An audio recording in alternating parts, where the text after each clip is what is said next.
Welcome to Future Talk with Fasal Rahman, the man behind Beit Homes 4. Fazal welcome. ആദ്യം തന്നെ ഈ ബെയ്ത്ത് Holmes 4 നമുക്ക് പേര് കേൾക്കുമ്പോൾ തന്നെ ഒരു കൗതുകമുണ്ട്. എന്താണ് ഈ ബെയ്ത്ത് ഹോംസ് 4? കേരളത്തിൽ എന്താണ് ബെയ്ത്ത് ഹോംസ് 4 ചെയ്യുന്നത്? ഓക്കെ, ബെയ്ത്ത് ഹോംസ് 4 ബിൽഡേഴ്സ് ഒരു റെസിഡൻഷ്യൽ വർക്ക് മാത്രം കൺസ്ട്രക്ഷൻ ചെയ്യുന്ന ബിൽഡേഴ്സാണ്.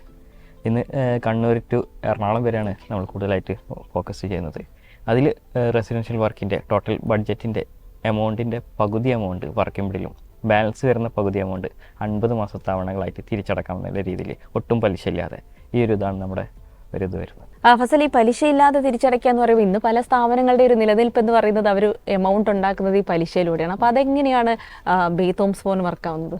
നമ്മൾ പറഞ്ഞല്ലോ, ഇത്രയും ഒരു ബൾക്കായിട്ടുള്ള വർക്കാണ് അതിലൂടെ ഞങ്ങൾക്ക് വരുന്നത്. ബൾക്കായിട്ട് ലീഡ്സ് ഫസ്റ്റ് വരുന്നുണ്ട്. അതിലൂടെയൊക്കെ കസ്റ്റമേഴ്സ് സംസാരിക്കുമ്പോൾ എല്ലാവർക്കും ചിലപ്പോൾ EMI വേണ്ടി വരില്ല, ചിലർക്ക് ഫുൾ എമൗണ്ട് എടുക്കാനുണ്ടാവും. അപ്പോൾ അതുകൊണ്ട് തന്നെ ബൾക്കായിട്ട് ലീഡ്സ് കാര്യങ്ങൾ വരുന്നതോട് കൂടിയിട്ട് ഇത്രയും മാർക്കറ്റിംഗ് നമ്മൾ ഇൻവെസ്റ്റ് ചെയ്യുമ്പോൾ ഇങ്ങനൊരു ബൾക്കായിട്ട് വർക്കാണ് ഞങ്ങൾ പ്രോഫിറ്റ് വരുന്നത്. ഓക്കെ, സത്യം പറഞ്ഞാൽ അതൊരു വളരെ ഇന്നോവേറ്റീവ് ആയിട്ടുള്ളൊരു തോട്ടാണല്ലേ. ഫസൽ ഒരു സിവിൽ ഡിപ്ലോമക്കാരനും കൂടിയാണ്. അപ്പോൾ എങ്ങനെയാണ് ഇങ്ങനൊരു തോട്ട് പ്രോസസ്സിലേക്ക് എത്തിയത്? എങ്ങനെയാണ് അത് വർക്കൗട്ട് ആയത്? കൺസ്ട്രക്ഷൻ ഫീൽഡിൽ ഇപ്പോൾ ഏകദേശം 8 വർഷത്തോളമായി വർക്ക് ചെയ്യുന്നത്. അപ്പോൾ നമ്മളൊരു നെക്സ്റ്റ് സ്വന്തമായിട്ടൊരു ബിസിനസ് സ്റ്റാർട്ട് ചെയ്യുമ്പോൾ കസ്റ്റമേഴ്സിന് എന്താണ് വേണ്ടത് അതാണ് നമ്മൾ കൊടുക്കേണ്ടത്. കസ്റ്റമേഴ്സ് നമ്മൾ സംബന്ധിച്ച് നോക്കുമ്പോൾ കൂടുതൽ വർക്ക് നമുക്ക് ഈ പറഞ്ഞ ടൈം പീരീഡിൽ വർക്ക് കംപ്ലീറ്റ് ചെയ്യാൻ കഴിയുന്നില്ല. കസ്റ്റമേഴ്സിനെ സംബന്ധിച്ച് ആ ഒരു ടൈം പീരീഡിൽ പേയ്മെൻറ്റ് എടുക്കാൻ കഴിയുന്നില്ല. ഒരു ഫുൾ എമൗണ്ട് എടുത്തിട്ട് ഒരാളും വീട് വെക്കാൻ സാധാരണക്കാരെ സംബന്ധിച്ച് നടക്കുന്നില്ല. അപ്പോൾ അതിനെ സംബന്ധിച്ച് നമ്മൾക്ക് എങ്ങനെ ഈ ഒരു ഇത് മുന്നോട്ട് പോകാമെന്നുള്ള രീതിയിൽ ആലോചിച്ചപ്പോഴാണ് ഇങ്ങനൊരു ഇതിലോട്ട് ഞങ്ങൾ കൊണ്ടുവന്നത്. അതായത് നമ്മൾ ഇത്രയും വർക്കിൽ ഉണ്ടാകുന്ന പേയ്മെൻറ്റ് കാര്യങ്ങൾ കറക്റ്റ് പേയ്മെൻറ്റ് പ്രോസസ്സ് കാര്യങ്ങൾ നടത്തി അതിന് ഇത് ചെയ്തുകൊണ്ട് ഈ വർക്ക് മുന്നോട്ട് പോകാമെന്നുള്ള രീതിയിലാണ് ഇങ്ങനൊരു ഇതിലോട്ട് ഞങ്ങൾ കൊണ്ടുവന്നത്. ഇപ്പോൾ സപ്പോസ് എനിക്കൊരു വീട് വെക്കണം, അപ്പോൾ എന്താണ് ഞാൻ ചെയ്യേണ്ടത്? എനിക്കൊരു സ്ഥലമുണ്ട്. അപ്പോൾ നിങ്ങളെ ബന്ധപ്പെട്ട് കഴിഞ്ഞാൽ ബാക്കി എന്തൊക്കെ കാര്യങ്ങളാണ് എനിക്ക് അടുത്തതായിട്ട് പ്രോസസ്സ് ചെയ്യേണ്ടി വരിക? സ്റ്റാർട്ടിങ് മുതൽ പ്ലാൻ മുതൽ സ്റ്റാർട്ടിങ് നിങ്ങൾ ഒരു നമ്മൾ കസ്റ്റമർ കെയറിലോട്ട് വിളിക്കുകയാണെങ്കിൽ ആദ്യം മുതൽ അതിൻ്റെ പ്ലോട്ട് സ്കെച്ച് ഉണ്ടെങ്കിൽ അതിനനുസരിച്ച് പ്ലാൻ വരയ്ക്കുക. പ്ലാൻ ആർക്കിടെക്റ്റ് കാര്യങ്ങൾ നിങ്ങൾ കോൺടാക്ട് ചെയ്ത് പ്ലാൻ വരച്ച് അതിനൊരു എസ്റ്റിമേഷൻ ഒരു ബഡ്ജറ്റ് കോട്ട് ചെയ്തതിന് ശേഷം ആ ബഡ്ജറ്റ് കാര്യങ്ങൾ ഓക്കെ ആണെങ്കിൽ നെക്സ്റ്റ് പ്രോസസ്സ് വരുന്നത് അതിൻ്റെ പേപ്പർ വർക്ക് കാര്യങ്ങൾ, പഞ്ചായത്ത് പെർമിഷൻ കാര്യങ്ങളാണ്. അതെല്ലാം ക്ലിയർ ചെയ്ത് ആ ഒരു കോട്ടിങ് കാര്യങ്ങൾ ഓക്കെ ആണെങ്കിൽ നമ്മൾ നെക്സ്റ്റ് ഒരു എഗ്രിമെൻറ്റ് കാര്യം ചെയ്ത് വർക്ക് എടുക്കുക എന്നുള്ളതാണ്. അതൊരു ടൈം പീരീഡിൽ നമ്മളൊരു വർക്ക് കാര്യങ്ങൾ കംപ്ലീറ്റ് ചെയ്യുക. ഇപ്പോൾ ഒരു വീട് വെക്കാൻ ആഗ്രഹിക്കുന്ന ആളുകൾ ഒരുപാട് ആളുകളുണ്ടാവും. അപ്പോൾ അവരുടെ കയ്യിൽ ഇപ്പോൾ ഒരു വലിയൊരു എമൗണ്ട് എടുക്കാനില്ല, നിങ്ങളെ സമീപിക്കുകയാണ്, എന്താണ് ചെയ്യുക? ഈ ഒരു അവരത് ബഡ്ജറ്റ് എത്രയാണോ ആദ്യം അന്വേഷിച്ചതിന് ശേഷം ആ ഒരു പകുതി എമൗണ്ടാണ് നമ്മൾ, അതും ഒറ്റ തവണയായിട്ട് വേണ്ട, അത് വർക്കിനനുസരിച്ച് ഘട്ടങ്ങളായിട്ടാണ് വാങ്ങുന്നത്. ഒരു 6-7 സ്റ്റേജുകളായിട്ട് പേയ്മെൻറ്റ് വരെ അടയ്ക്കേണ്ടത്. ബാക്കി വരുന്നത് 50 മാസ തവണകളായിട്ട് തിരിച്ചടച്ചാൽ മതി. ഈ ഒരു അടക്കാൻ കഴിയുന്നുള്ള കസ്റ്റമേഴ്സിനും അടക്കാൻ കഴിയുന്നില്ലെങ്കിൽ നമ്മളുമായിട്ട് മുന്നോട്ട് പോകാം. എങ്ങനെയാണ് സാധാരണഗതിയിൽ നമുക്ക് അങ്ങനെ നമ്മളൊരു കസ്റ്റമേഴ്സിനെ അത്രത്തോളം വിശ്വാസ്യതയിലെടുത്ത് വേണം മുന്നോട്ട് പോകാൻ? നമ്മൾ ആദ്യമായിട്ട് സമീപിക്കുന്ന ഒരാളുകളെടുത്ത് നിന്ന് പണം വാങ്ങിക്കാതെ ആ പ്രോസസ്സുമായി മുന്നോട്ട് പോകുന്നത് എന്തൊരു അഷ്വറൻസിൻ്റെ പിൻബലത്തിലാണ്? ഒരു വീട് എന്ന് പറഞ്ഞാൽ ഏതൊരു സാധാരണക്കാരുടെ സ്വപ്നമാണ്. അപ്പോൾ അതിൽ തന്നെ നമ്മൾക്ക് ആ ഒരു കസ്റ്റമേഴ്സ് നമ്മൾ അത്രയും നമ്മൾ അവരെ വിശ്വസിച്ചിട്ട് തന്നെയാണ്. പിന്നെ കമ്പനി ജസ്റ്റ് അവരൊരു ഇത് ചെയ്യുന്നുണ്ട്, EMI അടക്കാൻ കഴിയുന്നുള്ളത് കമ്പനിക്ക് ജസ്റ്റ് ബോധ്യപ്പെട്ടാൽ മാത്രം മതി. അവർ ജസ്റ്റ് എൻക്വയറി കാര്യങ്ങൾ ജസ്റ്റ് കമ്പനിയുടെ ഭാഗത്ത് ചെറിയൊരു എൻക്വയറി കാര്യങ്ങൾ നടത്തി അവരെ കൊണ്ട് EMI എമൗണ്ട് എത്രയാണോ അത് അവരെ കൊണ്ട് അടക്കാൻ കഴിയുന്ന കമ്പനിക്ക് ജസ്റ്റ് ബോധ്യപ്പെട്ടാൽ നമ്മൾ ചെയ്തു കൊടുക്കാറുണ്ട്.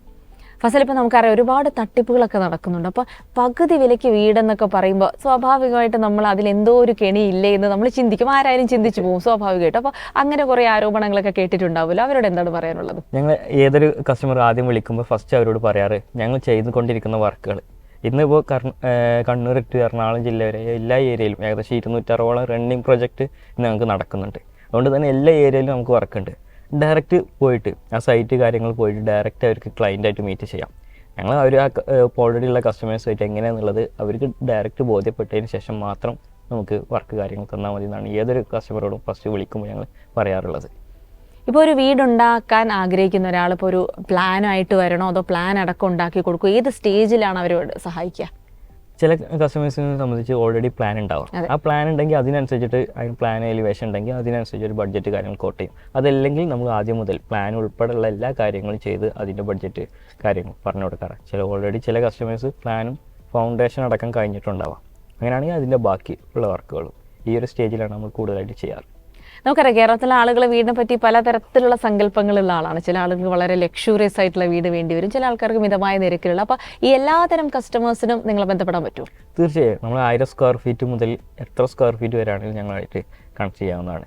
ഇതിപ്പോൾ നമ്മൾ വീടുണ്ടാക്കി തുടങ്ങുന്നു, അപ്പോൾ സ്വാഭാവികമായിട്ട് നമ്മൾ നേരത്തെ ഒരു അഗ്രിമെന്റ് ഉണ്ടാക്കി തരും, ഇത്ര പൈസ ആദ്യം തരണം എന്നുള്ളത്. ഇൻ കേസ് ഈ കസ്റ്റമറിന് ആ പൈസ ആ സമയത്ത് തരാൻ പറ്റുന്നില്ല, എന്തെങ്കിലും ഒരു ക്രൈസിസിലൊക്കെ പെട്ടുപോയി, മനുഷ്യരാണ്, സംഭവിക്കാൻ പറ്റും. അപ്പോൾ എന്താണ് ചെയ്യുക അതിനകത്ത്?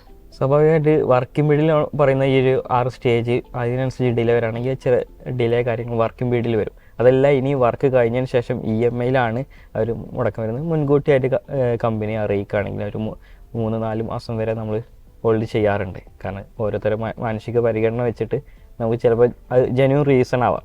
ചില കേസുകളെല്ലാം ഹോസ്പിറ്റൽ കേസോ മറ്റെന്തെങ്കിലും ജെന്യൂൻ റീസൺ ആണെന്ന് കമ്പനി ബോധ്യപ്പെട്ട കമ്പനി അത് EMI കാര്യങ്ങൾ ചെയ്ത് ഒഴിവാക്കാറുണ്ട്.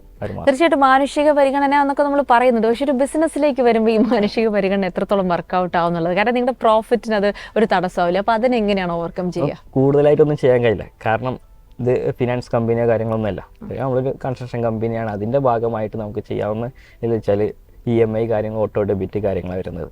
അതിൻ്റെ അല്ലാതെ അതിനപ്പുറത്തോട്ട് നമുക്ക് കൂടുതലായിട്ടൊന്നും ചെയ്യാനും കഴിയില്ല. ഒരു ഫിനാൻസ് കമ്പനി അല്ലാത്തത് കൊണ്ട് ഇൻട്രസ്റ്റോ അതിന് ഫൈനോ കാര്യങ്ങളൊന്നും ഈടാക്കാൻ കഴിയില്ല.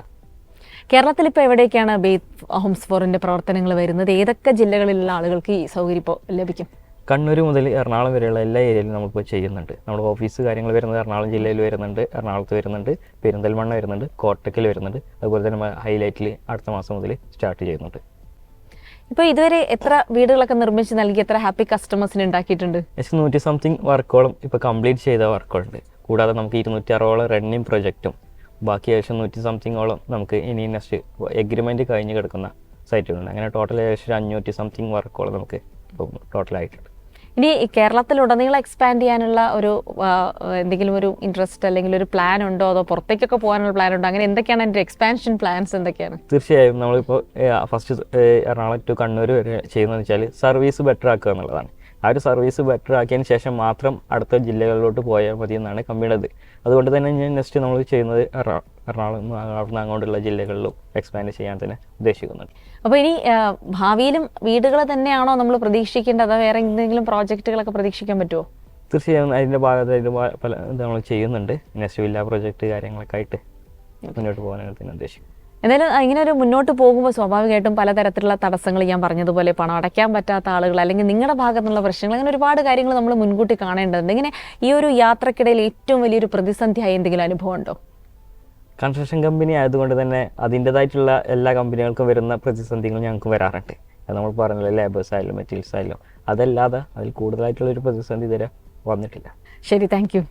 എന്തായാലും ബെയ്ത്ത് ഹോംസ് ഫോർ അവരുടെ പ്രവർത്തനം വിപുലീകരിക്കാൻ ഒരുങ്ങുന്നു. ധാരാളം കോൺട്രവേഴ്സികളും അതിനൊക്കെ ഉത്തരങ്ങളുമാണ് ഇപ്പോൾ പറഞ്ഞിരിക്കുന്നത്. എന്തായാലും വിശ്വസ്തയോടെ ഇവരെ വീടുകൾ, നമ്മുടെ സ്വപ്നമാണ് വീടെന്ന് പറയുന്നത്, ഏൽപ്പിക്കാമെന്ന് തന്നെ ഉറപ്പിച്ച് പറയുകയാണ് ഫസൽ റഹ്മാൻ. വീണ്ടും കാണാം മറ്റൊരു അതിഥിയുമായി ഫ്യൂച്ചർ ടോക്കിൽ. നമസ്കാരം.